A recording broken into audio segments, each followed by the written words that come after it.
All right, I thought it's 10 after. We have a lot to discuss today, so I thought we would get started. Um, Let me begin by introducing our panelist, and then I'll describe sort of the structure for this evening. We have 3 Berkeley faculty responding to Bonnie Honig's UNA lecture, which he delivered last night, Fatal Forgiveness. First to speak will be Marianne Constable, a professor in the Department of Rhetoric. Marianne's areas of research include legal rhetoric, philosophy, and political thought, and her most recent book, Our Word is Our Bond, How Legal Speech Acts, explores how legal utterances in speech and writing are forms of law and action. She's in some ways an ideal respondent to Bonnie Honig's brilliant lecture on forgiveness and the performative in Austin, Arendt, Knox, and Cavell. Next to speak will be Dora Zhang, associate professor in the departments of English and Comparative Literature, whose fields range from Anglo-American and European modernism to Asian American and Asian diasporic literature.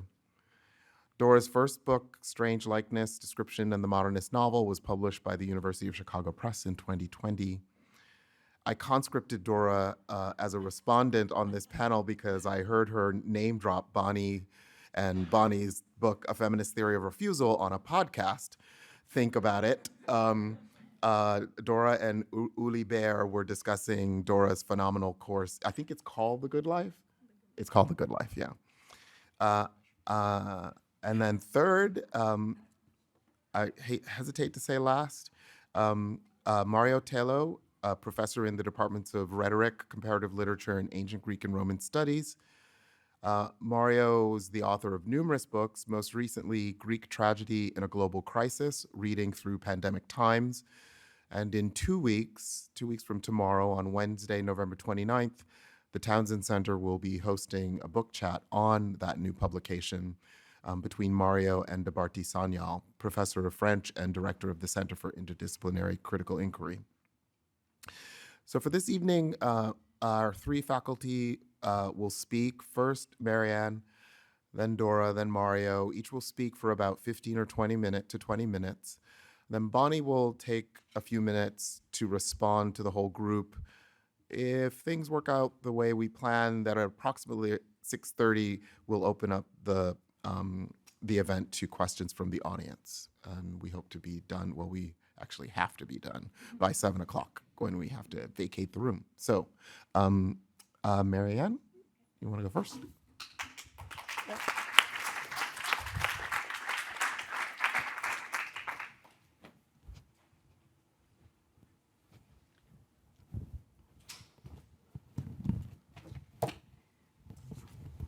Can I shut this?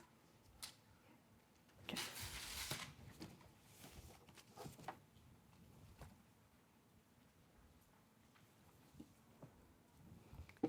Good afternoon. I'd like to thank the Townsend Center and the UNA Lectureship for inviting me to engage with this year's UNA lecturer, Bonnie Honig, whom I would also like to applaud for last night's lecture, in which she brought together a wonderful array of thinkers and works around the theme of fatal forgiveness in the service of various insights about speech acts and politics. I have argued elsewhere, and I offer this as a frame within which to locate some questions about what I believe are Bonnie's and my shared concerns, that despite Austin's claim that accuracy and morality alike are on the side of the plain saying that our word is our bond, despite this claim, our word is our bond is not a plain saying, and neither accuracy nor morality side clearly with Hippolytus's keeping his oath to be silent about what the nurse has revealed or perhaps proposed to him about Feyre's desire.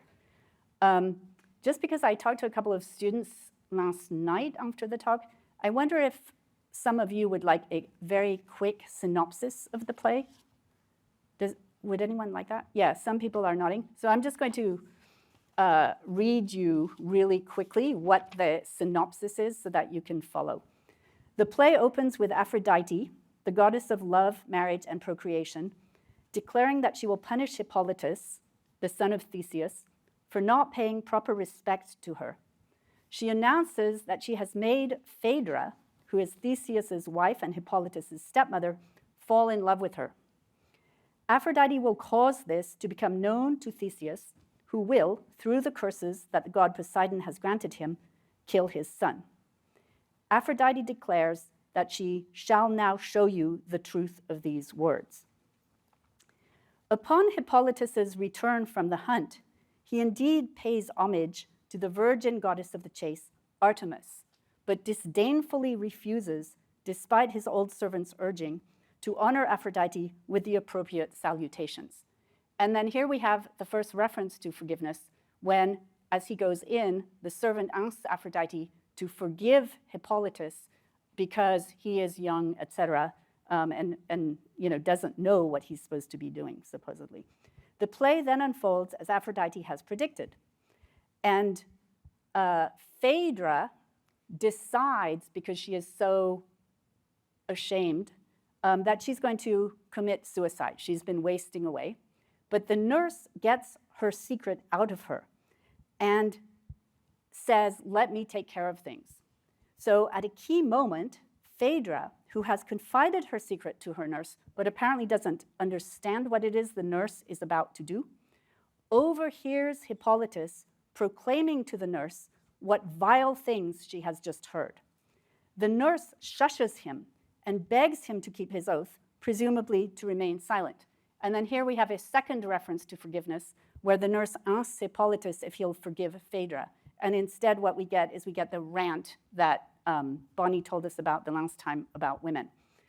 At this point, too, when the nurse is asking him to keep his oath, Hippolytus says this famous line, "My tongue swore, my mind did not," or "my mind remains unpledged somehow." At the midpoint of the play, then, believing that her secret is out, Phaedra hangs herself backstage. Now, despite what Austin and Phaedra think, Hippolytus does keep his word, that is, his word to be silent. Theseus returns as the frenzied nurse and chorus announce Phaedra's death. He finds in his dead wife's hand a written tablet that cries out insufferable things. Echoing and inverting what in part Phaedra had overheard Hippolytus saying to the nurse, Theseus learns that Hippolytus dared to touch my marriage bed by force. Over the appeals of the chorus, he calls on Poseidon, god of the sea, to use the first of the three curses that Poseidon has promised to Theseus on Hippolytus. Hippolytus then reappears, oblivious to what has just happened. He denies Theseus's angry accusations and protests his virtue without revealing his conversation with the nurse. He swears an oath to Zeus, though, the god of oaths, to no apparent avail, and he says, let me not be received by land or sea if I'm guilty, among other things, which becomes important because later when the bull comes out of the sea, he's like neither in the sea nor on land, he's thrown into the air. So anyway, so there's a kind of ambiguity around what that oath did. Theseus proclaims that Hippolytus be exiled. If Poseidon doesn't kill him, he'll be forced to wander foreign soil. After Hippolytus leaves, a messenger enters and informs Theseus that Hippolytus's life hangs by a slender thread. As Hippolytus sets out along the beach, the messenger reports, Hippolytus's horses, spooked by a sound like thunder as a wild bull roared out of the sea, entangled him in their reins. And this is Bonnie's Phaedra. Hippolytus is brought back to the palace where, as he lies dying, Artemis urges his forgiveness of Theseus and swears that Hippolytus will not be forgotten.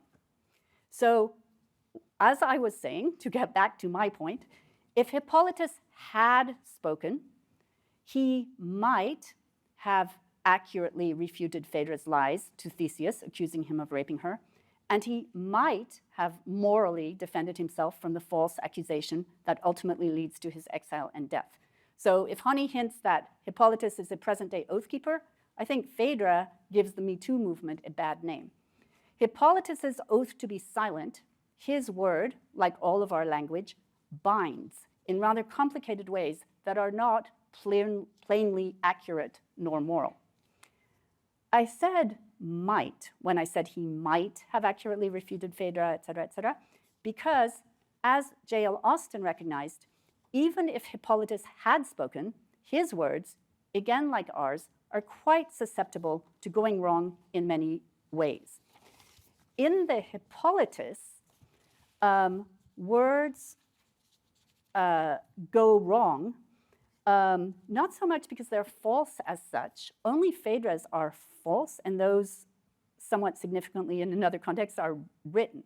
Words are spoken, and these are more or less quotes from throughout the play, rashly, they go too far, they go astray, they're spoken in excess, in haste, in anger, in pride, in weakness.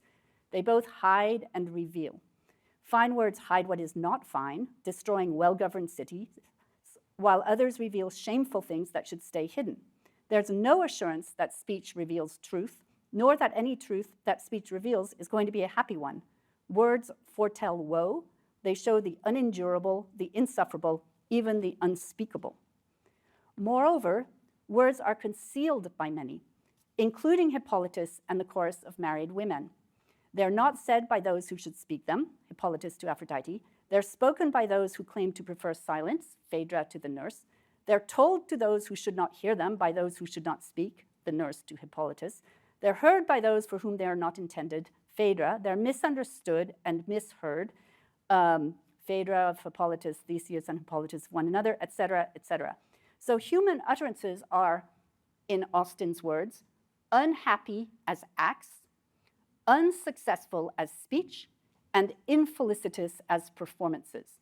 They misfire and are abused in Austin's terminology, and these are the speech acts of humans as opposed to those of the gods.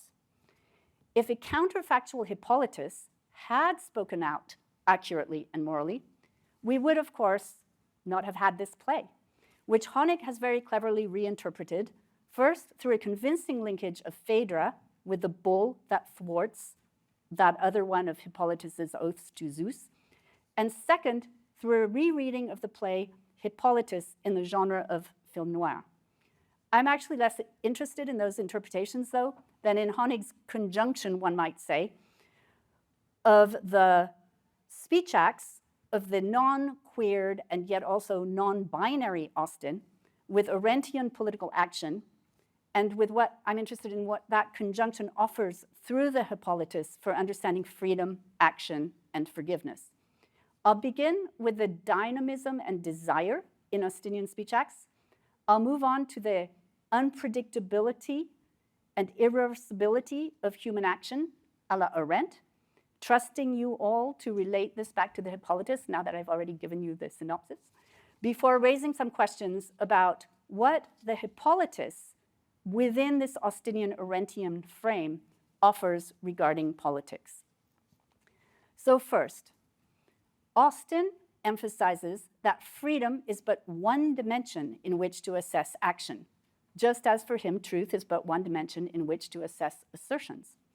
Actions are doings for Austin, and he deplores the way that when we talk about doing a thing, we forget that such talk is a sometimes useful stand-in for a verb with a personal subject, and not self-explanatory ground-level description, that's a quote, which gets us later into metaphysical trouble, he says.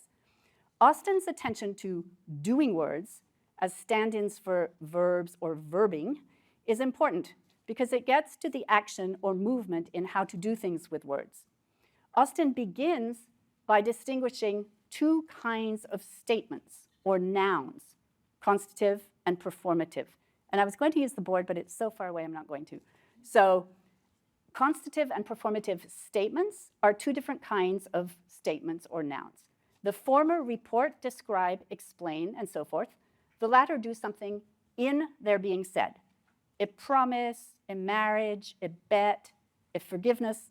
Oh, maybe we should bracket forgiveness for now. Does not follow as the result of the utterance that brings it about. Rather, the utterance constitutes the marrying, promising, lecturing, inviting, etc.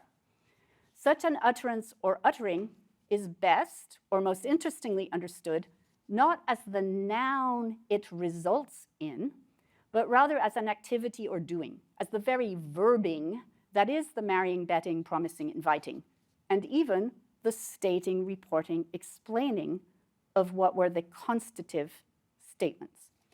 So in How to Do Things with Words, Austen, like a good teacher, leads one to reassess the distinction with which one begins. He has now shown that the activity of uttering can be variously described, and variously described as 3 different kinds of verbings or acts, loosely speaking, rather than 2 different kinds of statements or nouns. So just because some people know this and some people don't, right? There's the statement, for instance, Honig stated, I want to recover what was lost and perhaps never fully appreciated in Austen's book, right? That says what she says. It's the words, it's the locutionary act for Austen. Honig, I could describe the same act that she carried out. Honig introduced her lecture in saying this, right? She was introducing. That would be the illocutionary act. This is what's happening in that being said. But it's also the case that Honig caused us, through that statement, to have a fruitful Q&A, right? So this is what she effectuated by setting her introduction up this way and by speaking those words. So now, all these are different ways, you can see, of describing and recontextualizing the same ostensible event or happening, right? You could expand it, you could contract it, but it's the same one, and the words are picking out some particular sets of structures to do it. Now, Cavell, while drawing attention to an important aspect of speech, that is the implicatedness of desire and passion in it, which is all over the Hippolytus, unfortunately invites a return to a noun-like consideration of speech acts, rather than as dynamically happening verbings. In his friendly amendment cum radical critique of Austen, he introduces the passionate utterance that he argues is neither constative nor performative statement, neither a factual report nor a conventional act. The conventional performative utterance belongs for Cavell to the order of law. And when it goes wrong, it can be repaired through convention, while his passionate utterance is a, quote, invitation into the disorder of desire, unquote, dependent, he explains, not so much on the I as on you, or at least on the relation of the I to the you, and the way in which the I knows and appeals and gets to the you in such acts as insulting or seducing you. One cannot unilaterally, or even with the help of language, conventionally insult or seduce you. I hereby insult you. I rather have to figure out a way of insulting you and then carry out the insult that way. Unfortunately, this leads to people wanting to read such things as the Hippolytus or other things as, is this a passionate utterance or a performative utterance? It's not. If you're in rhetoric, which I see some people in this room are, all utterances are passionate in Cavell's way. They all work more or less well with their audiences. Indeed, even law, which for Cavell epitomizes the performative, is fundamentally a matter of persuasion. And persuasion, I can't say I persuade you by saying I persuade you that it's cold out, right? Rather, I have to do something other than saying I hereby persuade you in order to persuade you. Even persuasion, which is what law is about, in Cavell's lexicon is not performative, but passionate.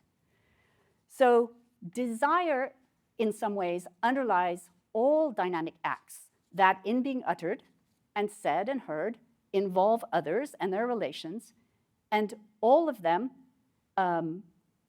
as Adolf Reinach argued in his discussion decades before Austen, involve others in what he called social acts, right? That sentence got screwed up because I skipped a word. Adolf Reinach argued in his discussion of what he called social acts decades before Austin, that all of these, what we now call performatives or speech acts, involved others and were in that way what Cavell calls passionate. Reinach also pointed out that such acts transform states of affairs. In Arendt's words, they begin something new. Every utterance in the Hippolytus opens up to a new situation, as indeed all of our utterances, even the most ordinary, have the potential to do. So I invite you for coffee, right? You could, I've changed a state of affairs. Now you have an invitation. Now it's up to you. Are you going to say yes, or you can say no, or you can say something else? Is something else going to happen, right? That will also change the state of affairs. Okay, so now the second part, Arendt. For Arendt, beginning something new is what meaningful action, words and deeds that are remembered and put into story or history do. She characterizes the political realm in which a plurality of persons participate as the space of appearance of words and deeds. Such a space of politics is only possible when the necessities of life and guarantees of the stability of things are taken care of through what she calls labor and work, which I'm not going to go into. It's a fragile place, politics, and humans do not always preserve it. Indeed, no one could on one's own, or even through a decision, even as a collective, such preservation and remembrance is dependent on the doings of unreliable, or what Arendt says the Greeks considered frail human beings, whose actions and the transformations that they bring about are unpredictable and uncertain. Actions are also, with the passing of time, irreversible and unstable. No one is in complete control, and this is why I think Bonnie keeps going to the non-sovereign, of themselves, or of their acts, or of what follows from their acts in a world that is itself not in their control.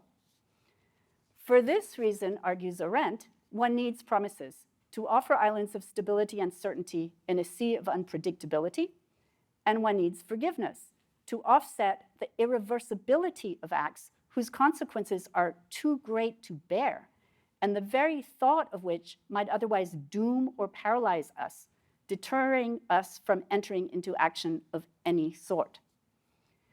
In short, Austin's speech act of promising and his neglected act of forgiving undergird the possibility of political action and freedom. To come back to the Hippolytus then, the Hippolytus is about speech acts and how they go wrong.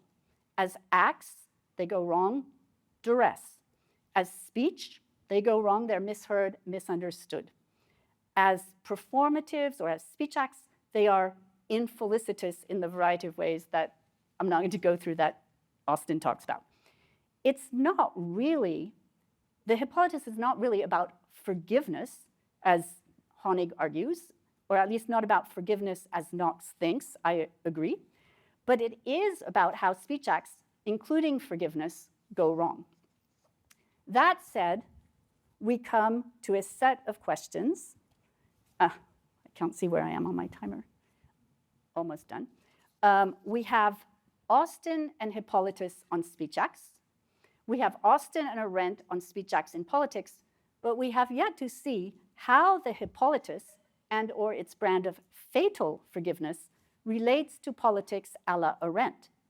What does Hippolytus tell us about politics that is not about law? And I'm going to bracket all that because, right, as was mentioned, this is more what I've done. In my account, law serves as the walls of the polis, as it does for Arendt, ever imperfectly seeking to stabilize and address unpredictability and uncertainty and the unreliability and frailty of human beings. If law does this, what is left for politics? What is politics doing? And here are my questions. Is this play really about politics? Although it concerns nobles, it seems to do so at their most ordinary. Phaedra's lust, Hippolytus's chastity, etc., are in the realm of the necessary and of labor. They don't seem extraordinary at all, except through the intervention of the goddesses. How does the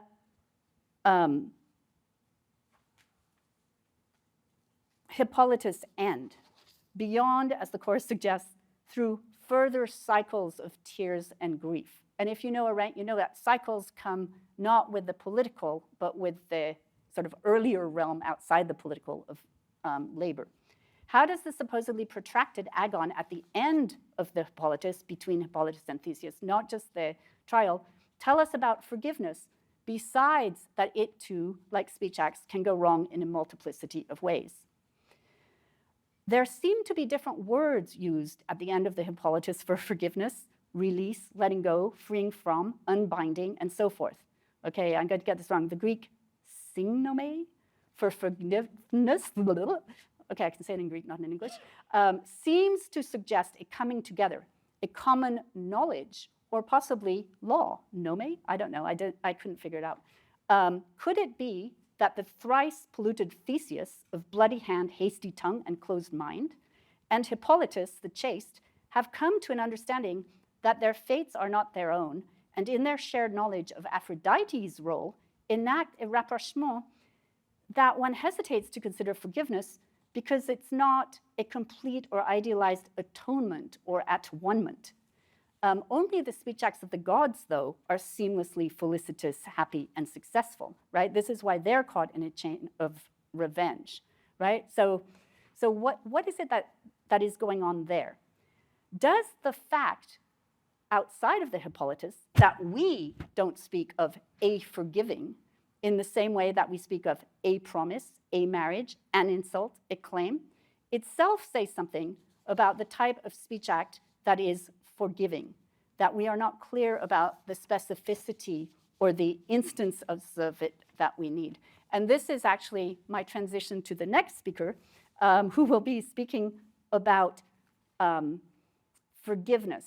But right before we get there, I do think that there is a kind of specter in the world or something at the moment, because we are awash right now, if we pay any attention to the news, in questions of forgiveness globally as to who is to forgive whom, what forgiveness is possible.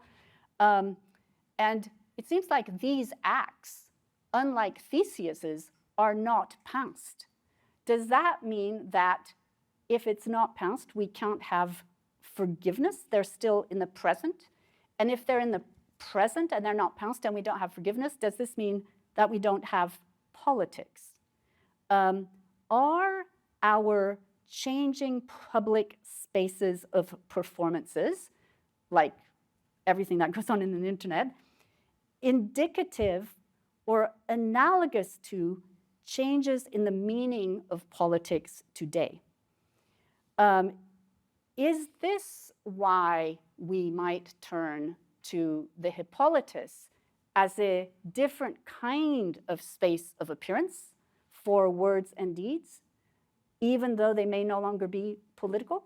I mean, I sort of wonder if it's not that today art may be the place in that takes the place of politics, but art may not be the same as politics, and I don't think it's the same as how Arendt thinks it. So thank you very much.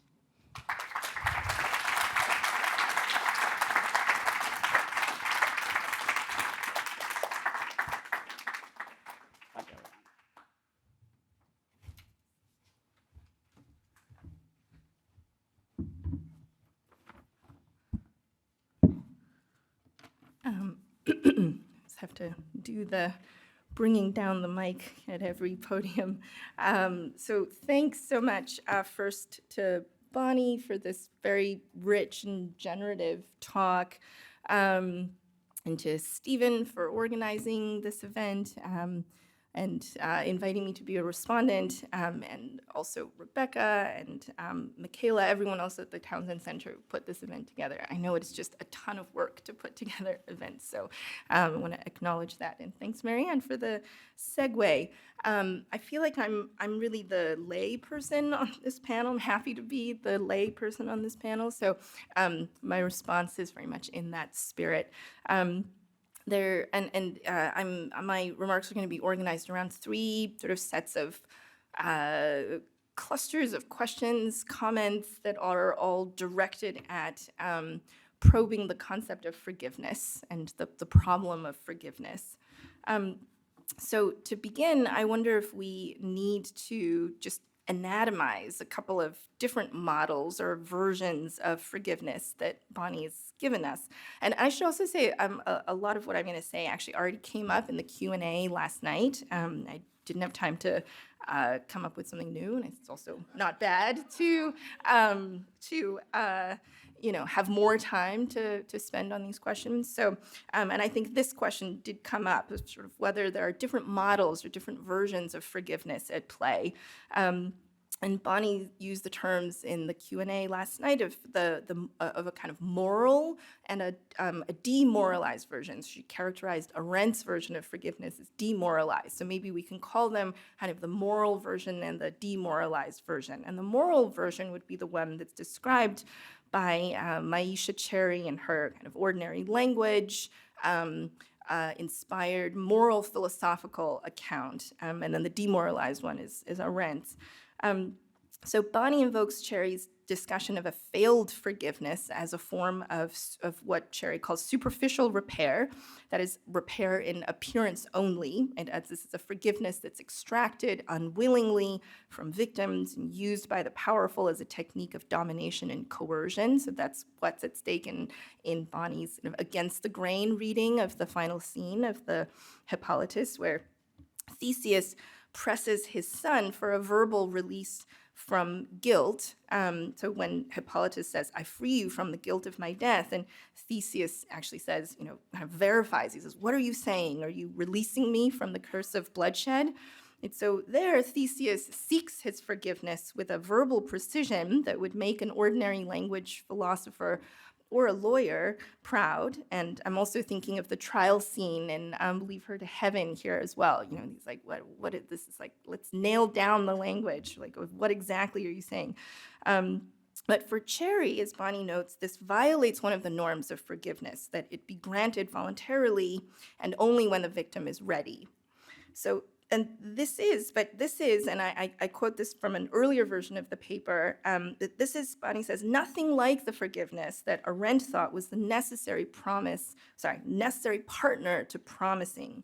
So in Arendt's account, action is fundamentally open and unpredictable in its consequences. It's non-sovereign, right? That's really crucial for Bonnie's argument, and thus uncertain. So binding oneself through promises then sets up, Arendt says, islands of security, however provisionally, I'm quoting, in the ocean of uncertainty, which the future is by definition. That's in the human condition.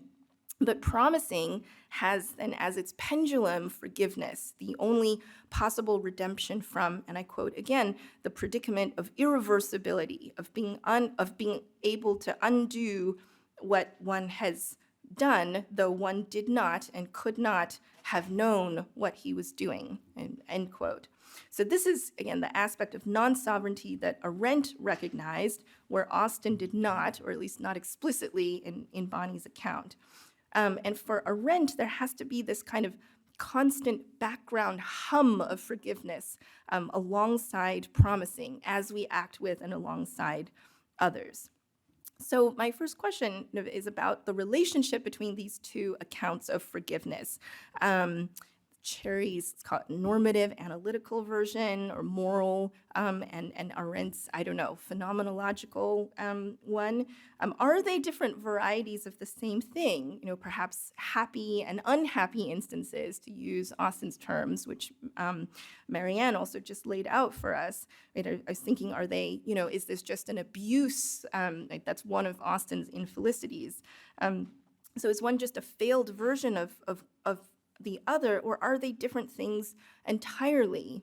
And is intention or sincerity perhaps more important in one than the other? This is what I found myself wondering. So Arendt's account of forgiveness is resolutely externalist, and this is why Bonnie says it may be more akin to the biblical Jubilee, where debts are simply released when the time for release has come, right? It's not about kind of motives or intentions or reasons. It's just the time has come.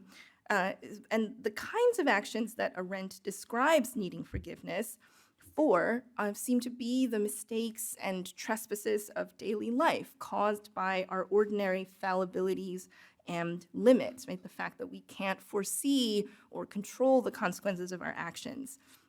And Bonnie calls it infrastructural, which is a term I'm really struck by. This kind of, again, this constant mutual release, right? So there's the idea of forgiveness as an occasional act and also constant mutual release. So this constant mutual release that has to be going on in the background all the time, in addition to forgiveness understood as an occasional act. But in Cherry's version of forgiveness, which is much more a set of discrete actions, I think, and more like the familiar version, our familiar version of forgiveness, which I think is usually a moral one, Cherry's version centers on acts of wrongdoing, and she calls these targets of forgiveness. She uses many examples, but most are cases of knowing, I think, rather than accidental transgressions, or transgressions that are caused by intention rather than sort of just the ordinary non-sovereignty of action. And in the fact of there being something to forgive seems to rest in some sense on the intention of the wrongdoer. So if I broke your favorite mug by accident, is that something you need to forgive? Or it seems different, at least, right, than breaking it, than if I broke it on purpose. And obviously, in legal terms, intention matters quite a lot. In any case, sincerity on the part of the forgiver, to the forgiver, not the wrongdoer, sincerity on the part of the forgiver seems important in Cherry's account. Not sufficient, perhaps by any means, but perhaps necessary. And I wonder. So the fact that Hippolytus's forgiveness is forced and thus insincere seems to be precisely why his extracted forgiveness is not the affirmation of purely human values in an inhuman universe. That's Knox, that Knox believes it to be, right? That's why it's kind of something less than this sort of like scene of reconciliation. So when Bonnie asks whether words are enough in the case of forgiveness, I wonder if the answer is yes in one case, in the Arendtian one, and no in the other, in the kind of moral version. Or could it be that just in cases of wrongdoing, sincerity matters to forgiveness in a way that's different than to promising? My second set of questions is to do with the temporal dimensions of forgiveness and the models of futurity that they suggest. I think this kind of echoes some of what Marianne said and also came up in last night's Q&A. The classic Austinian actions of promising, speech acts, right, his examples of speech acts, promising, betting, bequeathing, they're all decisively about the future. So is forgiveness. I think we could understand it in some ways as a promise about action in the future, a promise to disregard the trespass, to refrain from retaliation, in short, to move on. But it also looks to the past in a way that's distinct, I think, from those other Austinian examples. In fact, in a certain cultural fantasy attached to forgiveness, I think it simply undoes the past. It erases the crime or the injury, restoring the two parties to their former relations. This nostalgic fantasy, I think we can call it that, which we could perhaps align with Edelman's reproductive futurism. I don't know if that makes sense or it's useful, but it's a possibility. That this nostalgic fantasy imagines the future as the return of the past. Of course, usually an imagined or fictional rather than actual past. And in this fantasy of retroactively eliminating the rupture caused by crime or injury, forgiveness smooths out the fabric so that no traces of a break remain. There's also another way of understanding forgiveness's temporality as actually instigating a rupture, and that's Arendt's. In her striking theorization, forgiveness, I think this might be one of the quotes that Bonnie showed on the slide, forgiveness is the exact opposite of vengeance, I'm quoting, which acts, I'm quoting Arendt, which acts in the form of reacting against an original trespassing, whereby far from putting an end to the consequences of the first misdeed, everybody remains bound to the process. This is what happens if you don't forgive. And everybody remains bound to the process, permitting the chain reaction bound in every action to take its unhindered course. It's that cyclical thing that Marianne was just talking about. So put in different terms, forgiveness disrupts the repetition compulsion that characterizes cycles of vengeance and offers the possibility of a different course of action. In contrast to revenge, and this is still Arendt, in contrast to revenge, which is a natural, automatic reaction to transgression and thus can be expected, and even kind of predicted or calculated, she says, the act of forgiving can never be predicted. So vengeance is predictable, forgiveness is not.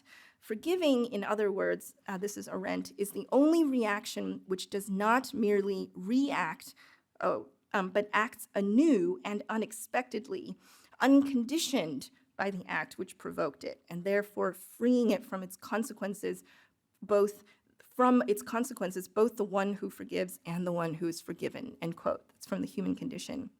So on this account, forgiveness is an unconditioned action. It has a kind of foundational quality. It holds the possibility of forging a new path, one that is not doomed to repeat what has come before. So not no future then, but all future, or rather forgiveness as the guarantee of an open rather than closed future.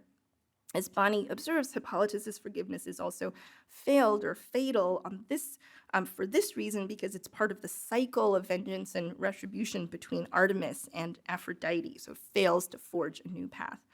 But I wonder if this Arendtian idea of forgiveness as unconditioned action that kind of forges a new path, if in some ways it dismisses this, or it's a worry if it dismisses or kind of sets aside too easily what happens to the wrongdoing that was in need of forgiveness in the first place.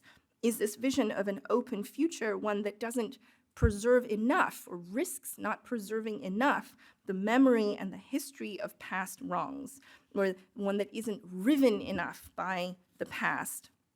This is a question with a Baldwinian echo, and it stems from my third set of questions, which have to do with the relationship of forgiving to forgetting and the unforgivable.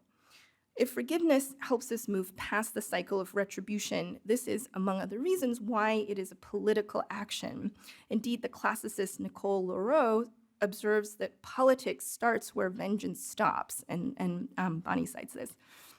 Leroux's question, which she wrote with the Vichy regime in mind, is, and Bonnie notes this, I think, in an earlier version of the paper, but so it's this, it's just a chance to give you some of the excised material. But her question is, as Bonnie notes, ours now. How does an imperfect but proud democratic city brought down by oligarchs and ruled ruthlessly by authoritarians go on to re-establish democratic institutions, habits, and cultures? So there's that kind of foundational quality again. Right? How do you begin anew?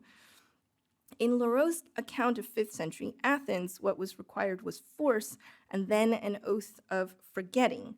Everyone had to swear an oath, I'm quoting, to not recall the divisive events, to not invoke or commemorate them, to not wave the flags of lost causes, end quote. I actually don't know if that was Bonnie or Leroux, so it's one or the other of them. And the threat of perjury hung over those who violated the oath. So there's surely more to Leroux's account of forgetting, and I'm no classicist, but just thinking about this in today's terms, it's all too easy to imagine such oath-keeping or enforced forgetfulness as exactly the kind of repression and censorship that we do, in fact, see all the time right now in the fight over school curricula and how history is taught, the bans on books and whole fields of knowledge. This is forgetting as disavowal, and it is surely not how we want our politics to proceed. Indeed, I wonder if this oath-keeping of silence risks sliding into what I've described as the nostalgic version of forgiveness, where the rupture is eliminated in the service of ensuring continuity between past and future. And the question of innocence and guilt here is central. The nostalgic version of forgiveness aims at restoring the innocence of the past, one that is so often fictional in the first place. So the model of politics enabled by an oath of silence over past wrongs does not strike me as one that Baldwin would endorse, for he appears in Bonnie's talk in part to remind us of the unforgivable. I'm also thinking of how Notes of a Native Son begins with Baldwin's father's death and his declining to forgive his father at his funeral, sort of the inverse of the Hippolytus and Theseus situation. But his declining to forgive his father does not mean, however, refusing to understand or trying to understand his father and where his bitterness and cruelty came from. But I find myself thinking a lot about the unforgivable these days, as each hour brings fresh news of unthinkable atrocities committed by the Israeli state with US support and funding against people in Gaza. Hospitals, refugee camps, and universities are being bombed. According to the latest UN figures, over 11,000 civilians are dead. This was a couple of days ago, so I'm sure the numbers have changed. 74% of them women, children, and the elderly. Many more are injured or missing, trapped under rubble, and many more still are displaced without food, water, or electricity. If this is not an instance of the unforgivable, I don't know what is. Bonnie notes that the intricacies of linguistic philosophy have crossed to the public stage of US politics. And her example is Ashley Babbitt's mother reworking Ellen Barrett's series, like Concession, Tribute, Threat. I'm also struck by the many utterances I've seen from those in the US promising they will never forgive Biden, which means in the short term that they may decide to act differently in 2024 than they might otherwise. But also more fundamentally, I think that their sense of him or the Democratic Party or the international rule-based order is changed. I think when we say we will never forgive someone, we mean something like we cannot unknow what we now know about them. There's that Arendtian aspect of irrevocability, which may sometimes not be undone. And there is a short paragraph in The Human Condition where Arendt, I think, broaches something like the unforgivable when she says something about, I think, radical evil. I meant to go back to it today, and I didn't have time, but I don't know if Bonnie has thoughts about this. In the final turn in the paper and in Bonnie's reading of Hippolytus as Black in a post-war US context, what would a forgiveness look like that holds the possibility of breaking with the past and its cycles of vengeance and retributions without forgetting the injuries committed? This might be an instance of what Cherry calls radical repair rather than superficial repair. Uncoupled from forgetting, as Derrida also suggests in Perjury and Pardon, such forgiveness must be able to withstand the transformations that the memory of the wrongdoing must provoke. Baldwin's searing indictment of the unforgivable is also very much a reminder of what is not forgotten and what must first be acknowledged, that Cavelian term, before it can be repaired. Sarah Ahmed says in one place, and this is a very classic Sarah Ahmed formulation. I don't think they're always universally successful, but I like this one. She says, people who are called oversensitive are often just sensitive to that which is not over. But I have that in mind here too. So this is one reason why the promise of forgiveness is restoring or reestablishing a democratic politics when applied to the victims of historical crimes such as slavery, colonialism, and imperialism can feel hollow at best, a version of when they go low, we go high, and coercive at worst. In a discussion of conditions that must be present in order to ask for forgiveness, Cherry writes, I quote, "Perhaps most importantly, one must admit and denounce the initial wrongdoing before extending an invitation to forgive. If this is not done, then extending such an invitation is inappropriate because it asks the victim to do something that they have not been given sufficient moral reasons to do," unquote. I think this gets at some of the trouble I've been having in moving from thinking about forgiveness on an interpersonal scale of individual wrongdoing or kind of daily trespass, and on a larger social scale in response to historical injury. And I wonder if this is another one that we kind of have to anatomize or just think about what the relationship is between these. If they're just species of the same thing or need to be more separated. So often in the latter case, in the case of historical injury, the wrongdoing has not been acknowledged, much less atoned for. There is so often simply insufficient moral reason, seems to me, to forgive. In this light, Arendt's forgiveness as unpredictable human miracle, and I want to say I find this so compelling. I find that account so, who wouldn't, right? The possibility of forging a new path.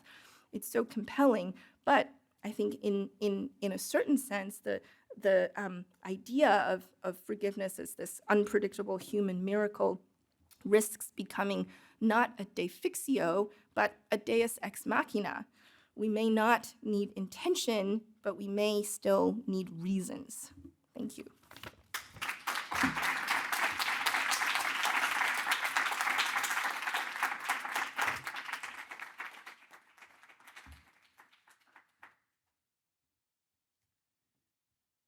Great. So it's an enormous pleasure and honor to respond to Bonnie Honig's magnificent talk. Thank you, Stephen, for the invitation, and thank you, Bonnie, for your relentless commitment to counterintuitive ideas and for your generosity in the pursuit of a genuine and open intellectual exchange, something I experienced and profited from in our many email conversations.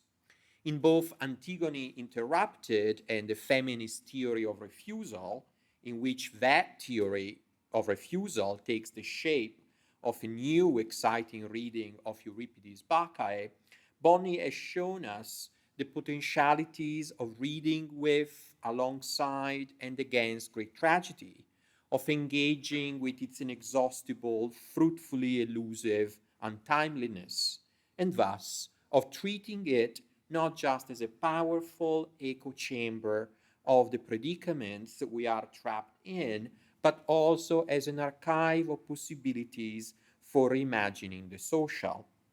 Like Dora and Marianne, I feel immensely captivated and stimulated by her reading of Euripides' Hippolytus, a difficult play that I've never worked with in my own formalistic and critical theoretical explorations of Greek tragedy. In this response, I wish to elaborate on the revealing connection that Bonnie has so beautifully posited between Hippolytus and Lever to Heaven, and think further about the generic affect of film noir in relation to tragedy. I'll linger on the affective atmosphere of the noir and an elemental aesthetics of relationality. This particular atmosphere suffuses an interobjective rather than intersubjective space that encompasses Phaedra and Hippolytus and their filmic counterparts. I'll concentrate on another film released only 1 year before Lever to Heaven, Otto Preminger's Laura, which also features Jean Tierney as the female lead. In the course of the film, the eponymous character, Laura Hunt, is protected, escorted, loved, hated, and, spoiler alert, murdered, or more accurately, not murdered, by her flamboyant Pygmalion, Waldo Lydecker, another syntomosexual to whom Lee Edelman devoted an important essay in his 1994 book, Homographases, Essays in Gay Literature and Cultural Theory. Mine is an experiment in theorizing an aesthetics of stiffness, visual and phonic, an elemental and bodily rigidity which seeps into and stills language, compromising relationality, and the forced coda, the forced forgiveness at the end of Hippolytus. My comparative analysis of Hippolytus and Laura proposes a transgender pairing of Laura Hunt with Hippolytus and of Waldo with Phaedra. The very name of the female lead makes her a Hippolytean figure, a huntress aligned with Hippolytus and Artemis, the sister of Apollo to whom the laurel is sacred. Laura, in fact, owns a country house where a rifle is displayed. Waldo, in turn, is a Phaedra who tries to kill his protégée, both a quasi-girlfriend and a foster daughter, when she threatens to extricate herself from his possessive grip and marry. In the final scene, when he's shot by the detective on the murder case, the heterosexual rescuer, Waldo's death is staged as almost a suicide. Like Phaedra, Waldo, encased in a bathtub reminiscent of a deathbed or tomb, can kill, phallically neutralize whomever he wants, first and foremost Laura's suitors, with his writing, his newspaper column. This word column, in its architectural meaning, is central to the atmosphere of the film, where noir meets the neoclassical. And at this point, I want to draw attention to a moment in the film where the comparison with Euripides' play seems to me almost irresistible. Already feeling abandoned by Laura, Waldo is spending an evening alone by the fireside. His fireplace, you'll see, is noticeably flanked by a pair of Greek goddesses in bas-relief, framing the hearth like the statues of Aphrodite and Artemis, whose presence is repeatedly noted in Euripides' play.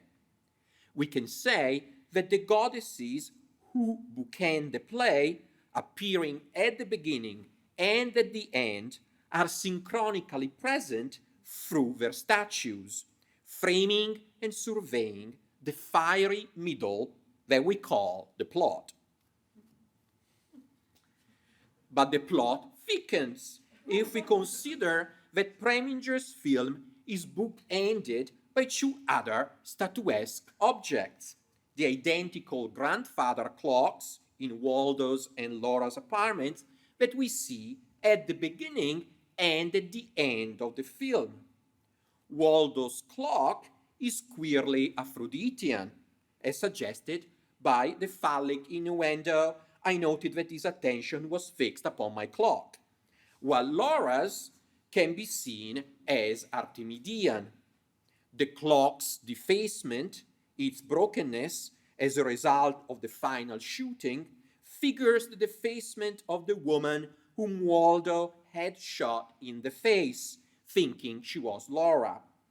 Just as Hippolytus is momentarily resuscitated, perhaps through Artemis's intervention, reassembled long enough for a reconciliation between father and son, in Preminger's movie, Laura remains standing alive or somewhere between life and death, juxtaposed with the alter ego of her alter ego, the woman she was mistaken for, in other words, the broken clock. I'm getting now to the interpretive point that I think makes reading Euripides with Preminger hermeneutically productive. The attachment in Laura, not merely a fetishistic attachment of characters to columns.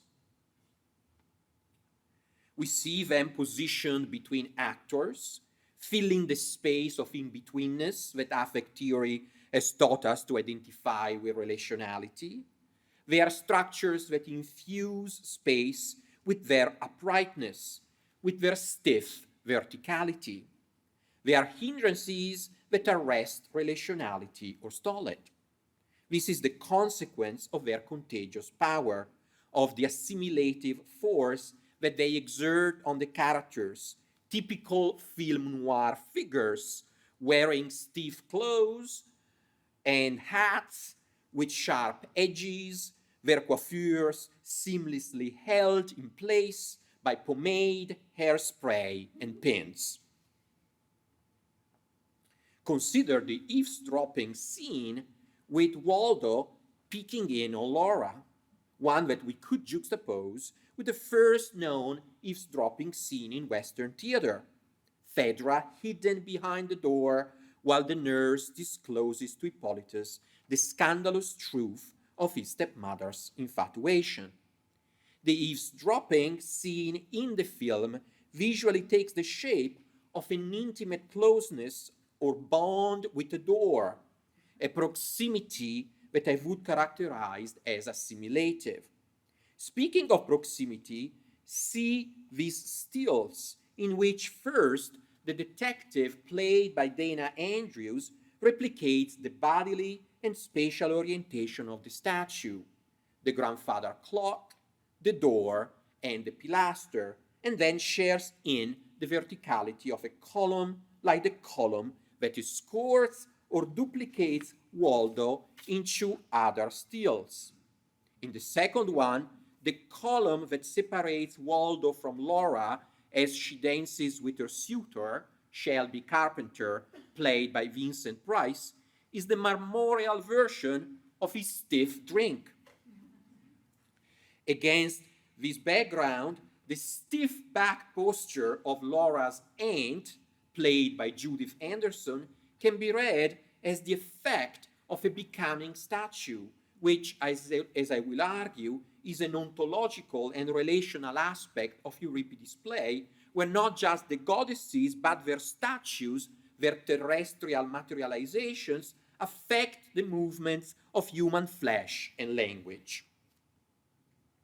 In the initial scene of the film, Waldo is shown clothing himself in columnar trousers, their rigidity informing the tense dialogue with the detective, their power of habituation or inhabitation reflected in the statuary, goddess-like pose of the woman whose robe a child tightly clings to in a painting that connects while separating the two male characters.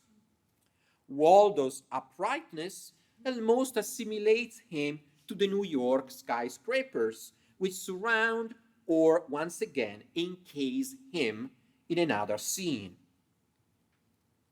In a 1997 article whose title, The Play of Desire, Casting Euripides Hippolytus, puns on the double meaning of casting, Mary Beer, the most famous classicist in the world, and John Anderson offer an account of a 1992 production of Hippolytus at Cambridge's Museum of Classical Archaeology, and pose the following questions.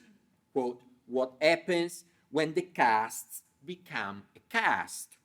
How is the play asking us to distinguish between representation of living humanity, the dead, and the divine? Or is it rather asking us not to? End quote. Speaking of their vision of the production, Beard and Henderson write, quote, by offering a view of the casts in which they might have been approached as living presences, we demanded a concentration on the fragile, contested boundaries between these representations of humanoids and us, end quote.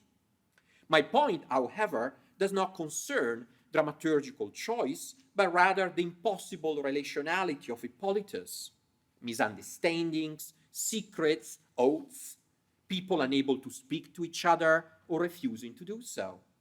All of this bespeaks a statuesque diffusion by the stony Aphrodite and Artemis, mute agents of an interobjective stiffness that seems to immobilize relational language, the possibility of address, or to problematize the alleged immediacy of addressing, of verbal towardness. In a sense, both Phaedra's letter and Hippolytus's long tirades after the revelation of Phaedra's attraction and after Theseus's accusations are like Aphrodite's prologue, monologic speech acts that exceed or extricate themselves from the dialogic texture, speaking to absent or perfunctory addressees. Stiffness in English is a phonesthetic word, one whose meaning is encapsulated by the phoneme st, which one finds in stand, its cognate statue, stall, steel, still, stone, stuff, staff, stick, stele, and many others. And having read the preface of the book that Bonnie's lecture is part of, I can say that the arguments I'll be making now are inspired by her discussion of, quote, the Judaic faith in the fire of letters, end quote, but also, quote, of the fugitive letters that take flight, end quote, and especially by her idea that, quote, bound by words, united by the fire of our letters, we may move into a politics of hopeful, extravagant, and initiatory democratic experience, end quote. So the semantic force of the phoneme st is, we can say, referring to the etymological origin of stiff, a dense uprightness, a condensation or contraction, a pressing or packing together that engenders an effect of rigidity or verticality, always accompanied by his trademark walking stick or staff, the counterpart of the goose quill dipped in venom with which he writes his column. Waldo initiates the film's dialogue by cautioning the detective as he curiously passes through the apartment's precious pilasters, careful, that stuff is priceless. What is the original title of Euripides' play? Not simply Hippolytus, but crown-bearing Stephanophoros Hippolytus, a stiff compound that distinguishes this palindromic, restrained remake from the previous version of the play, called The Veiled Hippolytus, which was evidently too scandalous for the Athenian audience. Hippolytus appears on stage bearing a crown, Stephanos, which he offers to Artemis as a gift, sealing his exclusive and exclusionary relationship with her. The phonesthetic stiffness of Stephanos brings him close to Artemis, to her marmoreal or stony surrogate, by rigidifying him, effecting a statuesque becoming, distinct from the constraint daisies that structuralist readings of the play have seen as permeating the play together with its opposite, loosening. In a sense, Hippolytus has already congealed into the upright wave, fixed stereozoon up into the sky, an allegorical figure of Phaedra herself, as Bonnie has suggested, which will birth the vengeful bull of the sea sent by Poseidon. There is another elemental stiffness that I want to draw attention to at the beginning of the play. Seeking to find comparanda for Phaedra's mysterious disease, the chorus likens her love sickness to her past pregnancies. They say, once this air, aura, darted through my womb. Just after these words, Phaedra appears escorted by the nurse, and the chorus notes a gloomy stugnon cloud is growing on her brows.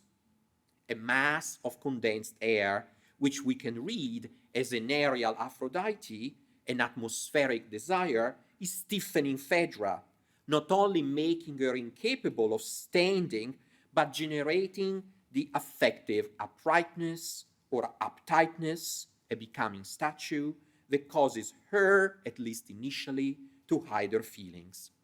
Flattened out, she has an upward impetus, not just because she seeks to join Hippolytus on the mountains, but also because she's introjecting the vertical orientation, the thickness and aboveness that makes a god, or rather that makes a god's celestial stature, representable or simply imaginable, whether as a statue or an atmospheric phenomenon. In Preminger's film, a snowstorm or stiff rain occupies the screen, merging with the filmic surface, with the noir's characteristic grimy chiaroscuro texture. It is as though in these moments the hard precipitation emerges from the fog of the noir atmosphere. If we look at the image of Waldo wrapped in his soaked raincoat in Laura's apartment, we can say that the hermetic interiors of this noir are filled with a pluvial, nevaeous, sleety outside that also imparts a vertical elementality to the characters. In Hippolytus, when the chorus anxiously predicts Phaedra's suicide, the influence of the gloomy, that is Stygnon cloud, returns. The impending hanging is an aerial suspension that will render not only Phaedra's respect, her feeling shame for the daimon, Aphrodite or an unspecified deity, but also a vertical assimilation to a god, enhanced by the statue-like density of the corpse, as stiff. As a heavy body hovering in space like a gloomy cloud, the dead Phaedra locates the only possible way to approach Aphrodite's or Artemis's stature, their statuesque density, also reflected in Waldo's grandfather clock. In Laura, when Waldo stiffly evokes the weaving of a noose, we cannot help noticing the woven stiffness of Laura's coiffure, a kind of Stephanos. In an earlier shot, her upright posture, her near suspension while seated on a desk, replicates the elongated, crown-like bouquet between her and Waldo. With these reflections, I've tried to complement Bonnie's brilliant reading with a way of conceptualizing the noir atmospherics of Euripides' Hippolytus. In line with Bonnie's Antinoxian reading of the coda of the play, perhaps Laura enables us to see a bodily opposition in Hippolytus' reaction to the patriarchal restoration, the forgiveness or the mutual release orchestrated by Artemis. Hippolytus' aching body evinces a refusal of elastic deformation, one medical definition of stiffness, and thus a persistent desire to become or remain a version of the statuesque Artemis in spite of Artemis's injunctions. Hippolytus' stiff body, quickly ephemerally re-enlivened, has a will or a willfulness of its own, which goes against the plan, against the quick cathartic resolution demanded by the sovereign Artemis. Hippolytus' intimacy with her, his underlying assimilation to her, that is, to the statue that she is in her terrestrial ontology, is precisely what stalls her plan, suggesting a disconnect between that rigid materiality and the mobility of divine influence over human life, the sudden movements ex machina. The body stiffens against forgiveness, introducing a temporal dilation that we can read politically as a need for reparative justice accompanied by processual accountability. But how does my reading help us understand Hippolytus' oath, the performative utterance that forbids him from delivering the speech act that would save him? Among the words that bear the phoneme st, there is also stoma, the organ where orality and buccality, as Nancy would put it, converge. At the moment of the reconciliation with Hippolytus, Theseus presents his curse against his son, which Hippolytus calls Poseidon's gifts, as stuff filling a container. Hippolytus cannot engage in the verbal emesis of his father, who had previously said, I will no longer keep this destructive, hard-to-express evil within the gates of my mouth. If he spoke, Hippolytus would no longer be the mute statue that he never stops wanting to be, compromising his statuesque rigidity, his totemic solidity, the stiffness that he shares with his noir counterparts. Thank you.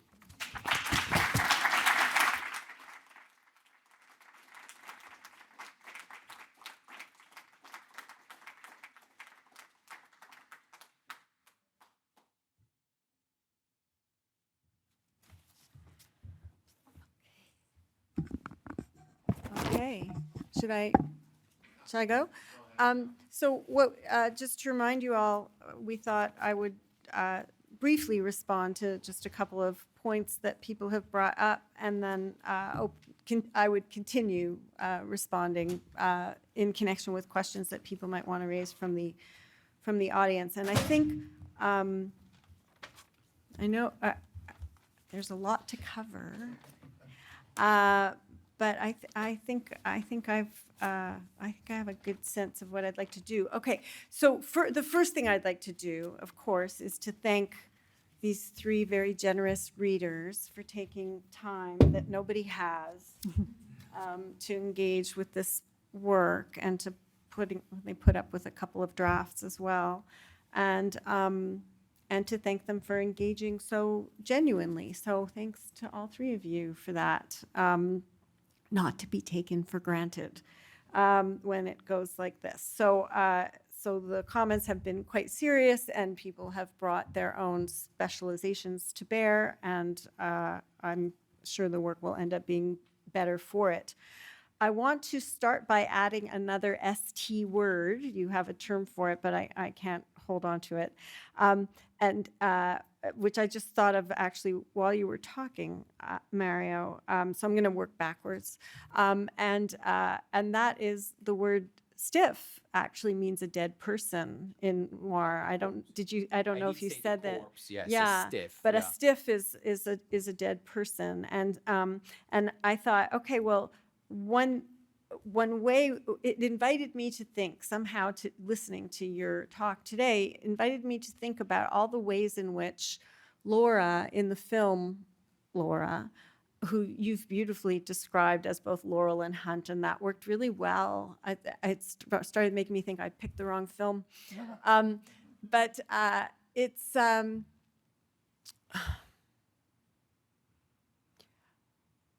she's just a screen for projection of these various men in the film. And so the reason stiff came to me is because she's thought to be dead, and then when it turns out she's still alive, she's kind of dead, and people have fallen in love with her, the detective in particular, in her absence, and then he seems to think they're going to have some living romance. But he fell in love with a dead woman, which just makes it a little bit easier to project everything you want onto that screen. But already Waldo was doing that. He was her Pygmalion. Pygmalion, thank you. So there's a sense in which, every noir has a stiff, but it isn't usually the living woman who it is. But in this case, I started to think that that's exactly the role that she's playing here, and which fits so well with the comparison with Hippolytus, who's quite rigid and wants to be sort of corpse-like in his life by not being a victim of passion or whatever. And then the other thing I wanted to say in response to what you said today was just, in addition to just thank you, so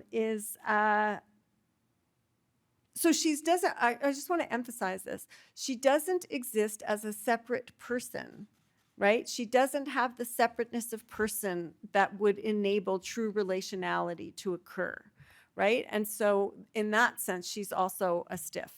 And so I was really struck, I hadn't noticed it when I watched the film, I was really struck by that image, which is so like it's a kind of kitsch version of the Leonardo image of Madonna and Child that Caballero talks about as the scene of inclination. You also talk about Yes, and so I was just struck by how you have these two rigid men, positioned, connected and disconnected by that scene of maternal care, which is very much the child holding the gown and not the mother, though. So it's objecthood again, so as interesting.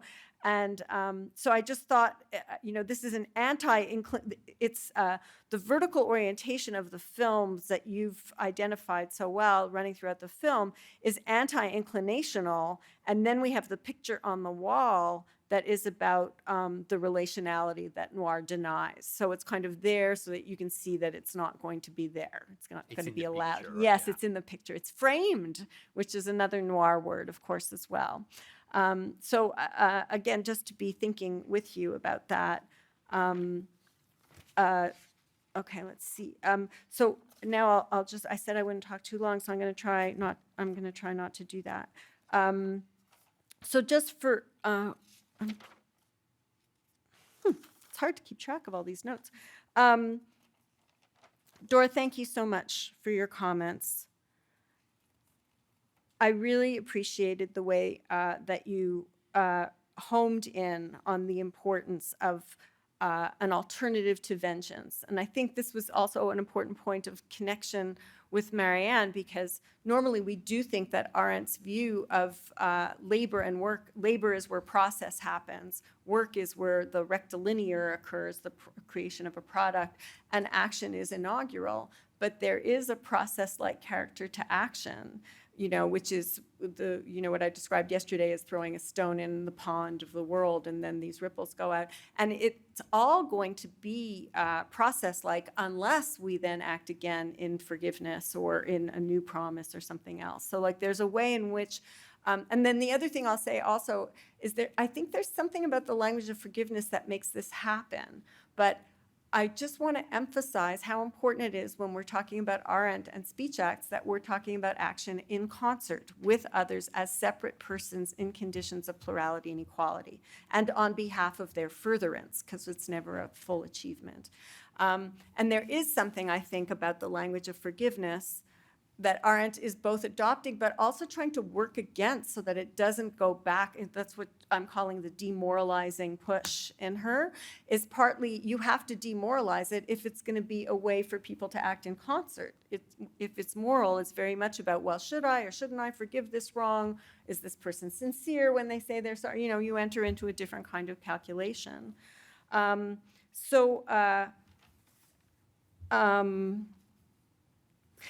And I have more things to say, Dora, but I'm going to reserve the time. But I just thought that was so important how you brought that out. So not with reference to the plurality, but just the importance of forgiveness as this kind of interruption of what's otherwise a process. It's a really neglected point in Arendt studies, I think, how process-like action is in the absence of forgiveness. And then in response to Marianne, I just want to say, well, again, thank you also for taking the time to think these things through with me. I want to say two things. So one is when Austin says better to go with our word is our bond, he's not saying that works necessarily. He's just saying, instead of saying, did you mean it when you made your promise, let's just say you said it. And so the assumption is that you've said something and you're bound by it.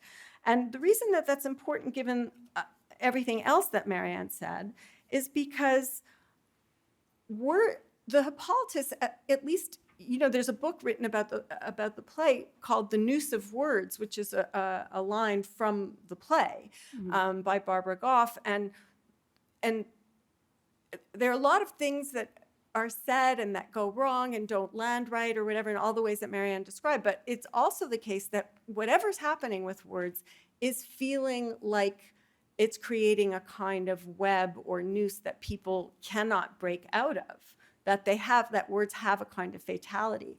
And when I started working on this play, And I started because of Austin's citation of it. I wasn't going to the Hippolytus.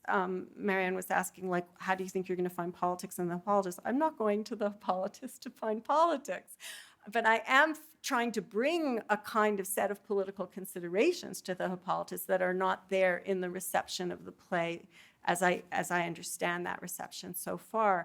So there's a lot of concern about issues of speech and silence in the play, and there's a lot of feminist work on the play for that reason, because who's in a position to speak and have their words be effectuated? There's that kind of work. And there's the work that I shared with you by the mid-century classicist Knox, as well as Avery, who have these more romanticized projective readings where the play is the stiff and all kinds of things are projected onto it, it seems to me. But I think when we bring politics to noir, and I don't think I said this, I was thinking about it afterwards, so I'll just share it with you now, and then maybe we can open for discussion and hear back from you guys if you like, is just that what's important about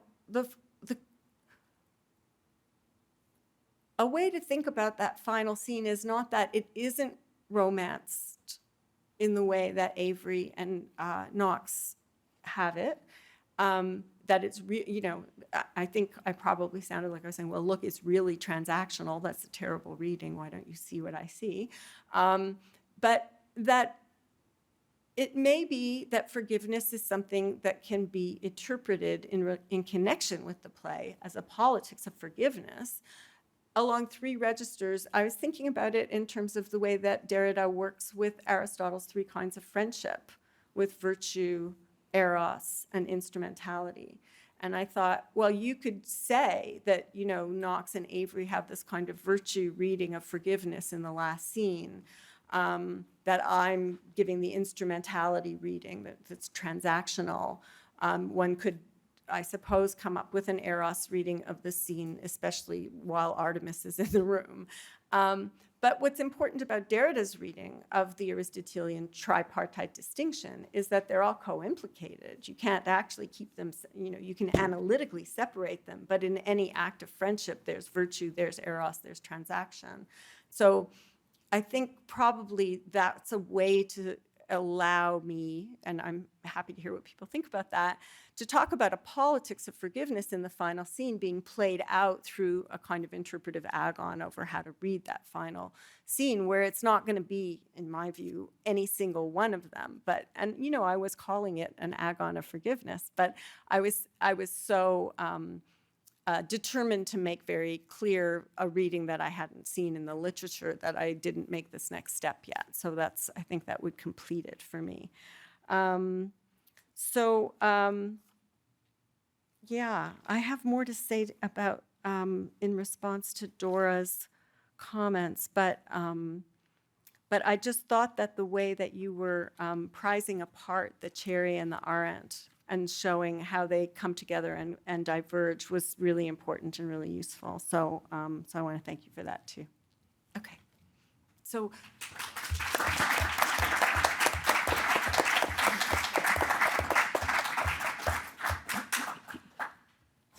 you want to open up for the room for a few minutes? Do you have a mic? And we have hands. Yeah, I have two things I would like to say to you. We have a mic. But there is no time. Let's do it in the Q&A. Yeah, sure. You can hear me? Okay. Thank you so much, Professor Honig. I've been trying to think with this amazing work, like yesterday's lecture, as so much of your work just calls for so much thinking. One of the things I loved so much was your parallel between Cavell and Arendt. So Cavell presents the problem of other minds. You say that's not a problem. Precisely, he says the solution or the non-problemness is that of other minds. And you say that's analogous with Arendt. Plurality is not the end, but the beginning of politics. And thus, the question that I saw you exploring is, if we begin with the separability of persons, which for Cavell and Arendt is the beginning of politics, what work does forgiveness do? What possibilities does forgiveness open up? And so at another point that you didn't mention, but I'm sure you've we've thought about in The Claim of Reason, Cavell talks explicitly about this work as knitting together the thin net over the abyss. And I wanted to ask, so this is really in continuation with a lot of the questions, but about how forgiveness helps us think through this forgiveness as a constant mutual release and as a speech back helps us think through how this political thin net over the abyss is put together. And to that end, I wanted to offer one thing that came to mind thinking about your lecture. And Jean Laplanche, in the essay on Time and the Other, talks about Penelope, and he brings in the part from Book 2 of the Odyssey that says, by day she wove a great fabric, and by night she analyzed it. Nichtas valiesken. Aliesken is the iterative imperfect of an alien, which is normally translated as to unweave, to undo, but he wants to translate as analyze. The reason he says he wants us to do that is, what is Penelope's work? Is it weaving or unweaving? He says the analogy between analyzing and undoing allows us to turn the process around. And again, I'm thinking about the action as process that you were just talking about. So instead of, she weaves, and she unweaves to get rid of the suitors because her sole aim as a faithful and wise spouse is to gain time until Ulysses returns. So to weave and unweave. But Laplanche says it can equally well suppose, however, the reverse, that perhaps she only unweaves in order to weave, to be able to weave a new tapestry. So I just brought that in because I wanted to ask, does forgiveness weave or unweave the thin net over the abyss of politics, or both? And if so, how? And so my suggestion is along the lines of everything you're doing with the classics as well, and with Penelope as a feminist, or not, whatever, as a woman in that society as well, and her relationship to the suitor. What work do you see forgiveness doing? Is it about a constant mutual release and unweaving, or a weaving together of a political, thin net over the abyss, or if both, how? Well, I'm going to say both. So how? It's just,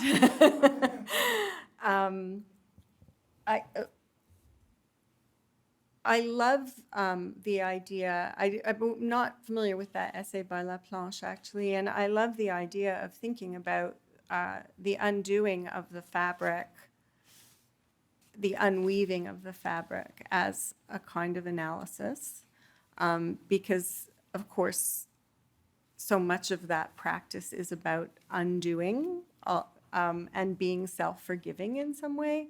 To connect those two. So I really love that. I wrote about that somewhere, I think in one of the essays in the feminist criticism book in Shell Shocked, about the weaving and the undoing in Penelope, and I honestly wish I could remember what I said about it. But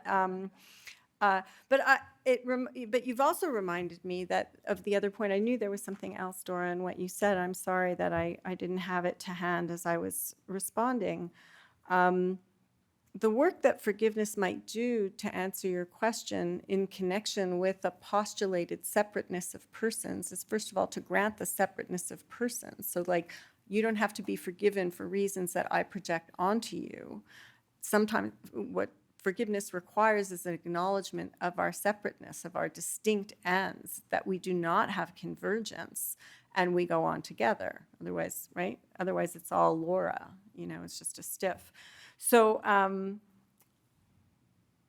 so I really wanted to thank Dora for naming what I didn't name, but had in mind, which is obviously what's going on in Palestine, Israel for the last 4 or 5 weeks. And when I had sentences in the talk about how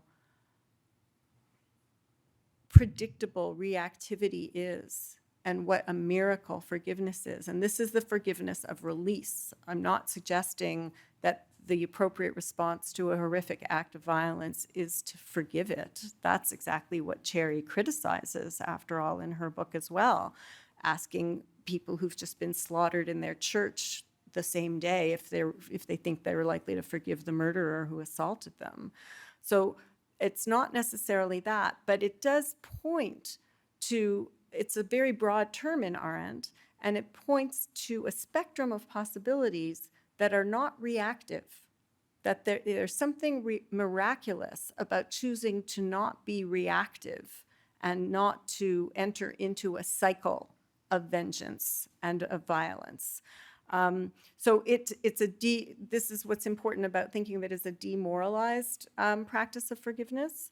And then the other thing, again, in response to Dora, is all this forgetting that I've been talking about has not, of course, been intended to take the side of people who want to ban books and forget actual history. I know you didn't say that. But I just want to make sure that it's very clear that when I said, this is about not allowing people to wave the flags of lost causes. What I'm talking about there is the way that the heroic South managed to survive defeat in the cultural politics of the US and, put up their statues and, as if that was like the consolation prize. Like you can have your memory of your greatness, but you still have to be in the Union, right?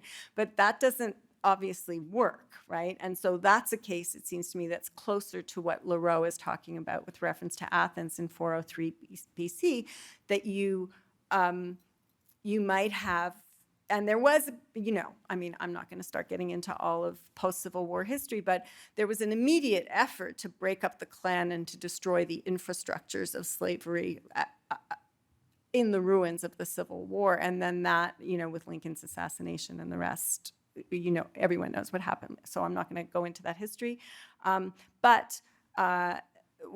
that's why it's almost easier to think about it with Leroux, to think about what could have, would have, should have happened that would have been both about forgiving and forgetting, and the kind of forgetting that's in support of a democracy, not the kind of forgetting that's in support of its subversion. So again, plurality and equality are not just conditions of democratic action, but they're also points of orientation when discussing, different kinds of forgetting or forgiving, right? It's always about that. So is that, yeah, okay, good. Do you guys want to speak to any of these things? I know that you said, Mario, you had a couple of things you wanted to say, and Dora, I don't know if you want to jump back in. And No, because it's more related to what, Bonnie was just saying. Mine was more in relation to the play, so. Okay, I'm just very quickly, I think that makes a lot of sense, and that's a really helpful example, and I guess I'm wondering how you sort of avoid the one version of forgetting becoming the other, or what sort of, I think that's the fight. Right, yeah. And so maybe I'll just kind of leave it there.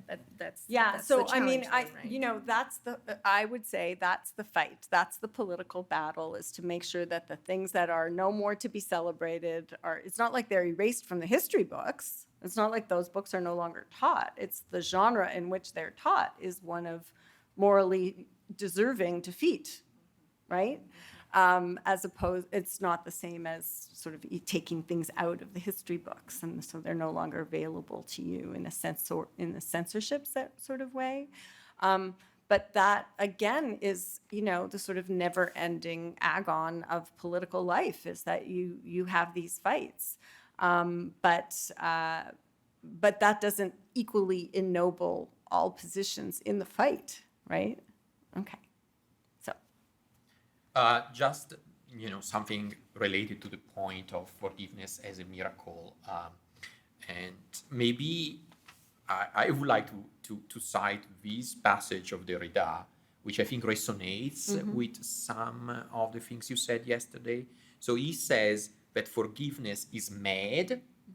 It must plunge into the night, into the darkness of the unintelligible. Because you were talking about,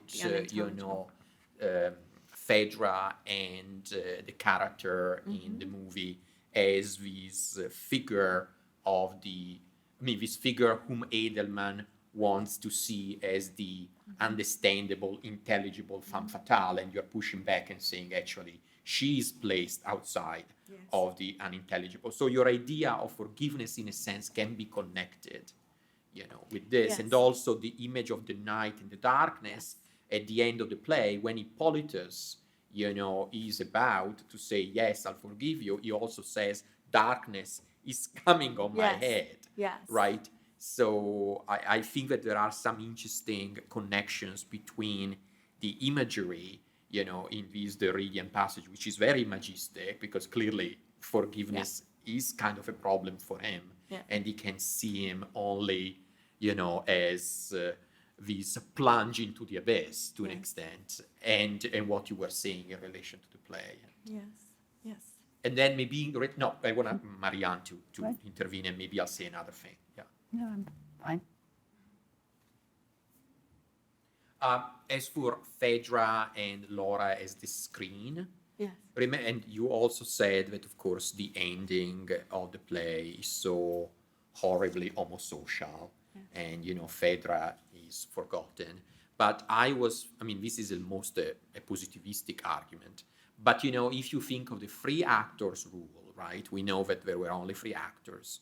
So it seems that the actor who played Theseus was the actor who played Phaedra. Right. They're never on stage at the So same time. that means that the voice of Theseus, in a sense, is the voice of Phaedra.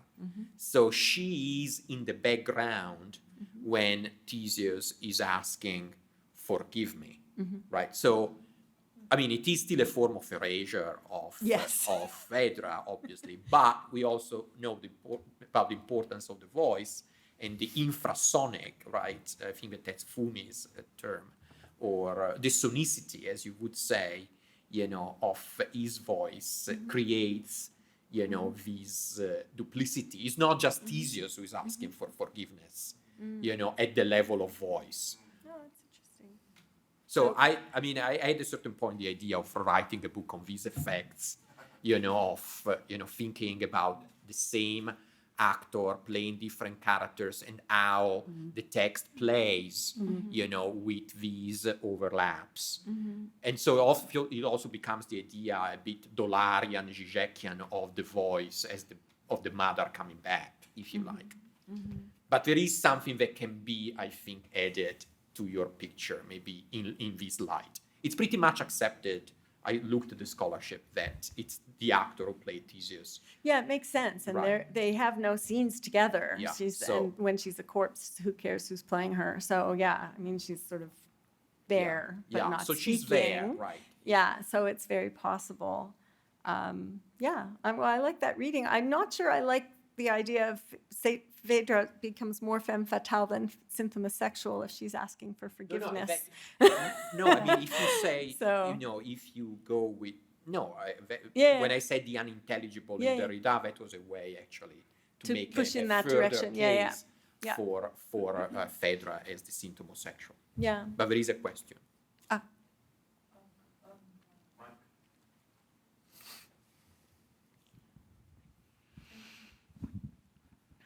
Hi, thank you all so much for this conversation. I think I wanted to put into the mix two things and ask a question. I'll try to be brief. It seems first, when we're talking about the difficulty of fitting forgiveness into speech act theory, it would be useful to consider Austen's 1956 essay, A Plea for Excuses. And the excuse as the sort of diet forgiveness light, that kind of has a mode of continuance and futurity to it that's very clean. Like, if I excuse you, that's essentially me negating that it occurred. Whereas forgiveness has more of a kind of preservative, it hangs on to, it doesn't forget. And I guess that leads me to thinking about whether we ought to assume that forgiveness necessarily has a futurity or a kind of promise in it of continued relations. I'm thinking about, both Marianne's observation that we do not have an expression, a forgiving, that is kind of closed, and also the invocation from Dora and then Mario about Derrida. There's this, just the last thing I'll say, in the book Don't Let Me Be Lonely by the poet Claudia Rankine, she's riffing on Jacques Derrida's Forgiveness Forgives Only the Unforgivable, and describes the sort of experience of forgiving racism as, or forgiving as a kind of part of her dying and an inner death. And I'm noting also that the play ends with, in a sense, the way that Hippolytus forgives Theseus is by dying, or that it's precisely not a continuance that enables forgiveness. It's actually an ending. So I just wonder if you could speak to, how you're thinking about the relationship of forgiveness to something ongoing, or the possibility of continuing or futurity. So it's complicated, right? Because first of all, there isn't a noun word, as marriage is to I do, release maybe is to I forgive you. I mean, it means, and that's the kind of language that Theseus is using in the play as well, is that you're released from the obligations that come from blood guilt, right? You're released from the cycle of vengeance that you've earned your way into through your actions. So, I mean, it's not as conventionally common, partly because we live in a society that has a much more, the dominant conception of forgiveness is much more moralized. So we don't think of it just as release, and we don't think of it as blood guilt and the cycle of vengeance, but there's no reason why we shouldn't. The things we're witnessing geopolitically suggest that there's a good reason to think about it that way as well.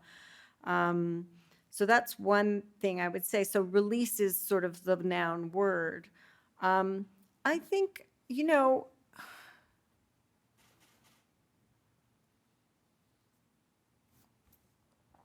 if you think about not just wrongs like offenses or violences or things like that as the subjects of forgiveness or the objects of forgiveness, but you think about trespasses that happen every day where you unwittingly bump into someone, and we live mostly in a society that doesn't think that person who's now been dishonored and has to ask you to a duel the next day or something like that in order to make up the trespass, then there's a kind of conventionality of, we're living among others.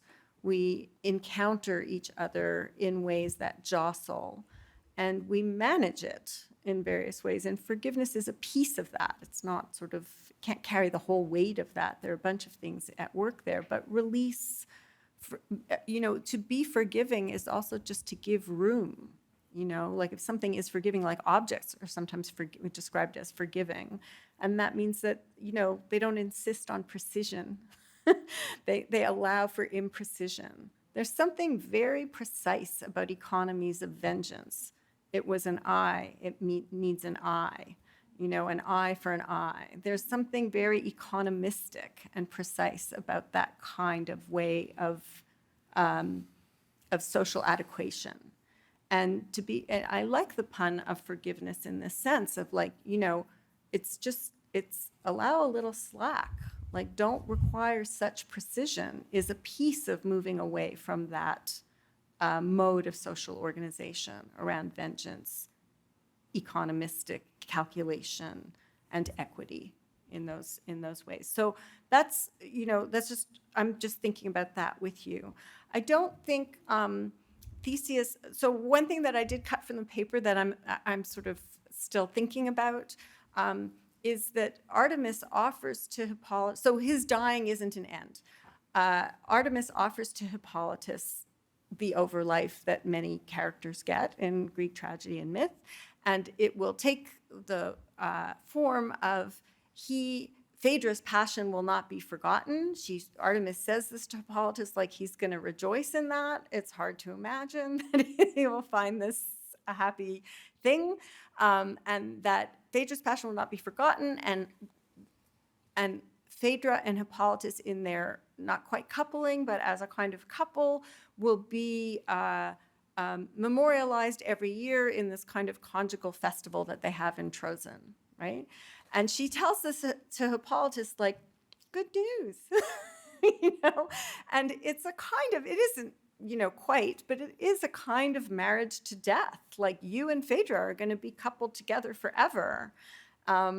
So death is not an end, and this coupling is a kind of overliving for both parties, who neither one of whom likely would have welcomed it. Phaedra probably wouldn't have been happy about it either. But I want to say that it's not exactly, I would just differ from your formulation a little bit. It's not exactly that Hippolytus forgives Theseus by dying. It's that Theseus lets Hippolytus die because he extracted the words from him that he needs. And the reason I feel now, that I've overread it as a transactional scene instead of seeing it in terms of the co-implication of different kinds of modes of forgiveness, which I'll go on to do next. But the reason I overread it is because of that book that I wrote about Trump, actually, and because one of the things that motivated me to write that book was my horror at how words have become something to be harvested and put into commercial advertisements and politicized. And it sounds like such a naive thing because, of course, it's been going on for years, no kidding. But at some level, it reached a sort of new intensity in 2017 to 21. And where people were being, governors were asked to say nice things about the president in order to get the PPE that they needed. So they obliged and they said nice things like, it's been good working with the federal government, we got the PPE. And then the words, it's been good working with, were extracted from the tape and put into a new tape of everyone saying nice, appreciative things. So that way in which someone is betrayed by their own words, which is part of the Noose of Words reading of this play, was just very much on my mind. And then when I read that scene for myself, knowing how it works in classics commentary, I was just like, oh my God, this is completely transactional. It's word harvesting.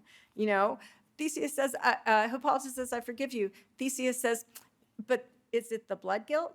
And then Hippolytus says, I release you. And Theseus says, but can you say the words? He's trying to get something that he is not being given.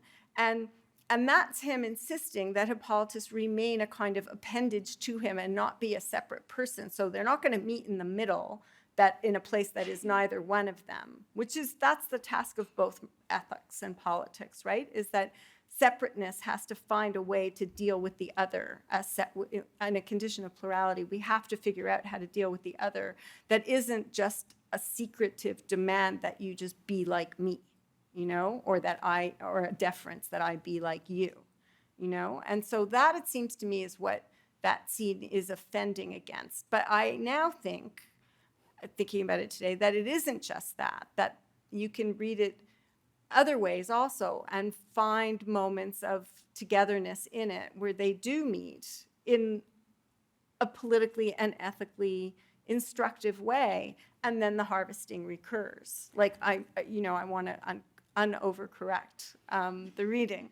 So I hope that's in some way an answer to the question. The last thing, I'll just say this quickly, is that Arendt talks about forgiveness in two ways. One as an action that appears in words, just like promising, and the other as a process of constant mutual release, it's in the public realm. You're not in charge. It's, you should know that, we're not going to hold you responsible for all the unintended consequences, but we're also not going to ask you what your intention was, because that will get us nowhere. So it's just a kind of freeing, and I'm not claiming to have fully made sense of that. I'm just trying to acknowledge that there are these two different things, and they are there in Baldwin also, where he talks about how, to be with others requires a kind of forgivingness.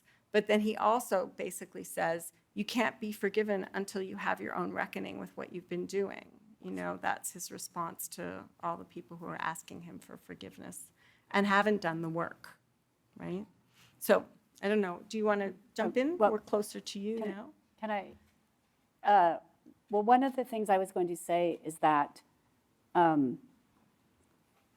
this idea that forgiveness has no future, I think, is really interesting. And I think it has to do with not limiting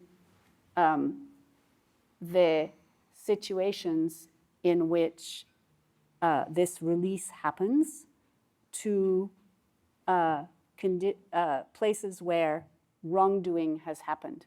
Because sometimes there are things that one does that aren't wrong that still have consequences.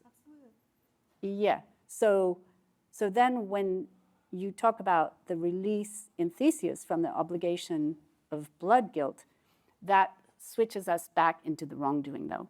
So we have to be careful to distinguish between those two. And then I also wanted to say, and I think that when you do that, that makes the problem or the question of whether there could be an end, right? Whether if forgiveness can be completed somehow, really much more interesting and problematic. And then the other thing is that eye for an eye isn't necessarily a transaction in that way. David Dalba argues that it served as a limit to punishment rather than a transaction. So there's a lot of... So I didn't mean to say that it's a transaction, but just that there was a measure. Yeah. Right? Is one thing. And then the other thing is the blood guilt, what did I want to say about that? Sorry.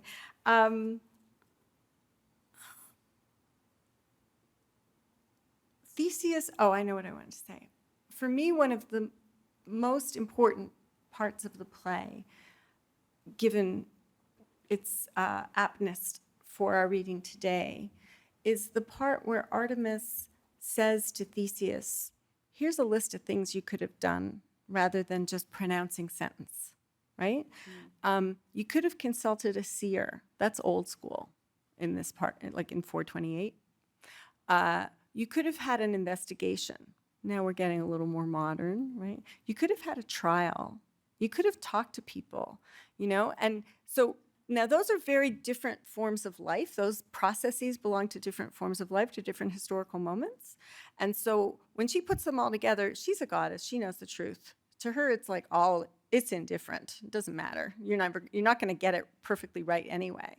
But what you will do is buy time. And I don't know if you remember, but the slide that I showed yesterday said that she was slowing sovereignty, right? That she was trying. So this is not like an anti-sovereigntist reading of politics, but slow sovereignty, where you're attacked on one day and you take some time to think of something unexpected, not horrific, but unexpected to do, right? And so what are all the possibilities between doing nothing, which is not obviously necessarily an option after her horrifying attack, and between responding in kind and over the top in response, right? So that it will never happen again. That kind of attempt to create through horror what passes for security in some minds. And in place of that, there is a whole spectrum of agency and possibility that one could imagine and that we have witnessed in other cases. And so that, it seems to me, is what Aphrodite is talking about. Take time. It's not like the trial is going to produce the right answer. Artemis. I'm sorry, Artemis. Did I say Aphrodite? I have a thing for Aphrodite, too. When Artemis says that, she's saying, it's not the pure proceduralism. It's not the perfect proceduralism. It's always going to be impure proceduralism in the sense that there's a procedure and it may or may not bring you the right answer, but it'll slow things down. And that's Theseus's crime. The blood guilt is like what he's stuck on. I kind of actually think that that's itself a projection of the prior blood guilt that he still hasn't been released from. It's not clear who would avenge Hippolytus exactly, other than Artemis against Aphrodite. But in the world, there aren't any other living relatives to be avenging him. So it seems like there's a release, but it's a projection of a release that he really wants and still hasn't gotten from the prior rivals that he killed in Athens. There's something very complicated there that I think is worth thinking about more too. So thank you. So we're a bit over time. Oh, no. We could go on, obviously, for much longer. Mario, Dora, Marianne, thank you so much for those generous responses to the lecture.